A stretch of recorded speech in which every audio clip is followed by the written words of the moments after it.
My name is Jacob Chabot. I live in Astoria, New York.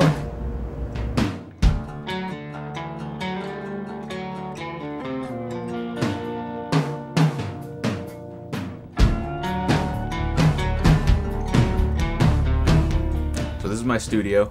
This is pretty much my bedroom. As you can see, it's pretty full of stuff. It's not that big. There's my drawing table. Lots of pens and pencils, and you can see there's just enough room cleaned off to work. I'm from northern Maine, a town called Linneus. It's like 15 minutes from the Canadian border, way up there. I'd always drawn for as long as I can remember drawing.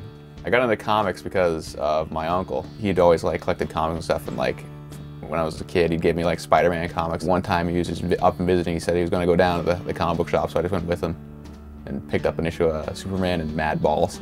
That was in like 3rd grade. I read an article in Wizard magazine about where to apply for internships, and so I sent like one off to Marvel and one off to DC and whatnot. And I got a call from Marvel one day, like out of the blue, and they gave me like an interview over the phone and told me I got the internship. So now I'm pretty much a freelance artist. I work on my own stuff as well as like some jobs for other companies like Mad Magazine or Nickelodeon Magazine. My most popular product right now is the Mighty Skullboy Army. The original idea from Skullboy came from my friend Tyler was setting up a website called greathobos.com, which was an extension. It was kind of an extension, but not really, of like what we did in college. We all worked on like a campus magazine, and it was pretty much whatever was submitted was printed. And he asked me if I want to do a comic strip for it. I tried to think of something new to do, but I also wanted it to be more like widely acceptable since it wasn't just like a college audience. So I wanted to do something that was like, you know, kids and adults.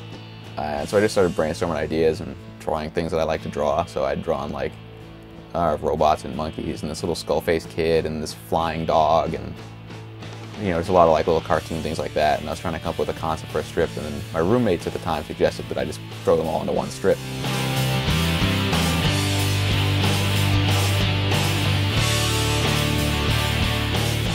Around this exact same time that was happening, I read an article that said Dark Horse was starting up this contest called Strip Search.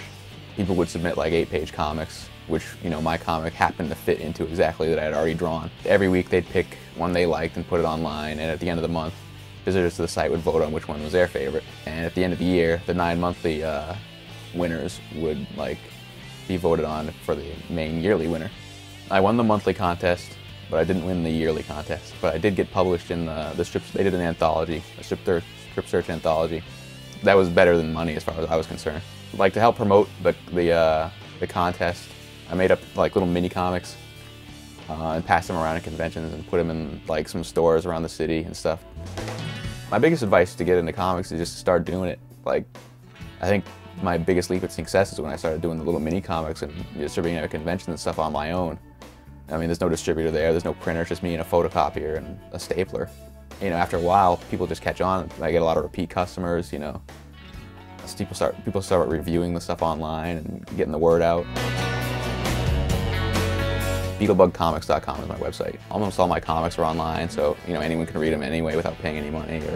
I think that also helped in promoting the Skullboy at the contest and getting the word out there, because I've been getting emails from like all over the place, like, you know, France and Spain and England, and they can actually order the physical mini comics if they want, you know, something they can read on the toilet or take with them. I'd love to do like a monthly like book published, you know, on a regular basis if it ever came to that, but like right now, this just seems more feasible. Eric Larson was trying to get me to bring Skullboy over there for a while, because apparently his kid is a huge fan.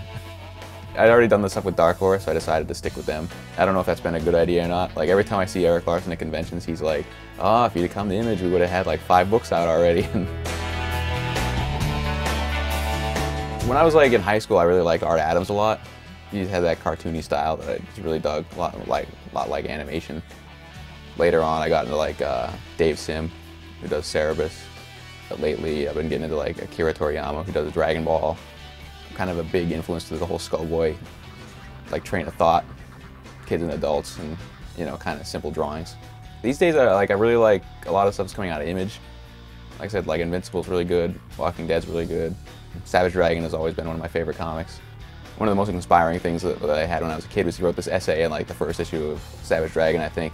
We were just talking about getting together with his friends and drawing comics with crayons on folded stapled paper, you know, just for them. I was just like, yeah, that's that's what I want to do. So that's what I did in high school, and I tried to get some of my friends in on it, but no one was really that serious about it except for me. So I ended up drawing everything myself. My dream project is pretty much what I'm doing now. Working on my own stuff, and that seems to be taking off. So I can't really complain about that. I'm doing what I want to do. I mean, anything I want to draw, I'll just write and draw it. That's a good goal to have as an artist, is just to keep improving and getting better, because the minute you get comfortable with your style and don't try anymore, that's when stuff gets boring. And the more you keep doing your own stuff, the better you'll get at it, in theory.